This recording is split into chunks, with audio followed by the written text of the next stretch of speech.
Back ஸ்டேஜில் கோடி roads பேசுனது கேட்டுட்டு ரேண்டி எட்டன் உள்ள வரும். ரேண்டி எட்டன் உள்ள வந்து கொஞ்சம் பேச வேண்டிய கொஞ்சம் நேரத்தில் என்ன நடக்கும்னு கேட்டிங்கன்னா, கோடி ரோட்ஸ் உள்ள வரும். கோடி ரோட்ஸ் உள்ள வந்தோடனே சண்டைக்கு தயாராக இருப்பா. ஆனால் ரேண்டி எட்டன் ரிங்கை விட்டு கீழே இறங்கிடும். அந்த இடத்துல வந்து என்ன நடக்கும்னு கேட்டிங்கன்னா, ரேண்டி எட்டன் கீழே இறங்கணுன்னு கோடி ரோட்ஸ் சண்டைக்கு அழைப்பார்.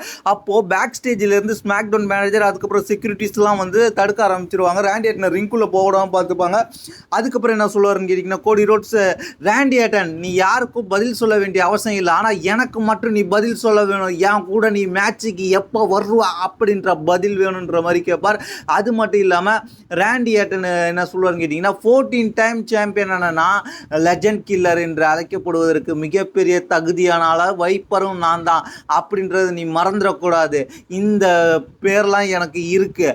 அது மட்டும் இல்லாமல் ரெசில்மேனியாவில் நான் உன்னை தோக்கடித்து 15 டைம் சாம்பியன் ஆயிருக்க வேண்டியது தான். ஆனால் அது நடக்காமல் போயிடுச்சு. ஆனால் நீ இன்னும் என்ன என்கிட்ட என்ன எதிர்பார்க்குன்னு கேட்டிங்கன்னா, என்னோட மோசமான வடிவத்தை நீ எதிர்பார்க்குற, மோசமான கேரக்டரை நீ எதிர்பார்க்குற. அது கூடிய சீக்கிரம் வெளிவரும் பட்சத்தில் ஒன்று தோக்கடிக்கும். ஒன்றை மட்டும் இல்லாமல் இந்த சாம்பியன்ஷிப் யாருக்கிட்ட இருந்தாலும் அவங்கள்ட்ட இருந்து நான் சாம்பியனை எடுப்பேன். அது சிஎம் பங்காக இருந்தாலும் சரி, கெவின் ஓவன்ஸாக இருந்தாலும் சரி, யாரை பற்றியும் எனக்கு கவலை இல்லை. நான் சாம்பியன் ஆவேன், 15 டைம் சாம்பியன். ஆனால் இன்னொரு விஷயம், கோடி ரோட்ஸ் ஒன்றை மட்டுமே நான் என்றைக்குமே இனி சாம்பியன் ஆக மாட்டேன். ஏன்னா நான் தான் மிகப்பெரிய என்னோட மற்றொரு கேரக்டரை பாப்பா அப்படின்ற மாதிரி சொல்கிறாரு.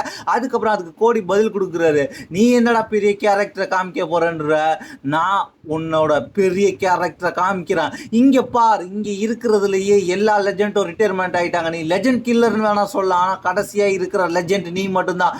உன்னை கில் பண்ண போகிறது யார்? அது நான் தான் அப்படின்ற மாதிரி ஒரு ஸ்டேட்மெண்ட்டை கோடி ரோட்ஸ் கொடுக்குறாரு. பயங்கரமாக இருந்துச்சு.